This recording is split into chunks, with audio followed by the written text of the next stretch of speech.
சரி. நிச்சயமா. ஆனா இந்த மாநாட்டில் கலந்து கொண்டது, மேடையில் அமர்ந்தது, அண்ணாவை பெரியாரை பற்றி எதிர்மறையான கருத்துக்களை, ஏன் கொஞ்சம் கண்டனங்களை அந்த மாநாட்டு காணொளியில் ஒளிபரப்பியது, வெளிப்படுத்தியது, இதெல்லாம் தங்களுக்கு எதிராக மாறும் அப்படின்னு அதிமுக நினைக்கவும் வாய்ப்பு இருக்கா?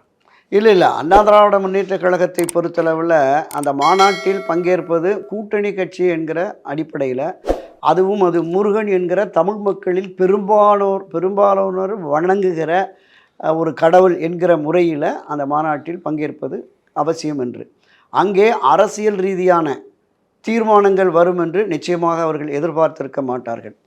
அந்த அண்ணாவையும் அந்த திராவிட இயக்க இயலையும் அவர்கள் விமர்சிக்கிற அந்த பார்வை என்பது அதிமுக இதில் பங்கேற்றிருக்கக்கூடாது என்கிற எண்ணத்தை, உணர்வை கட்சியினரிடம் ஏற்படுத்தும். அப்படி ஏற்படுத்துகிறீங்களா? இல்லை, நிச்சயம் ஏற்படுத்தும். போயிருக்கக்கூடாது அப்படிங்கிற மாதிரி. அது நெகட்டிவாக மாறுமா? மாறுமா? மாறுக்கிறது வாய்ப்பில்லை.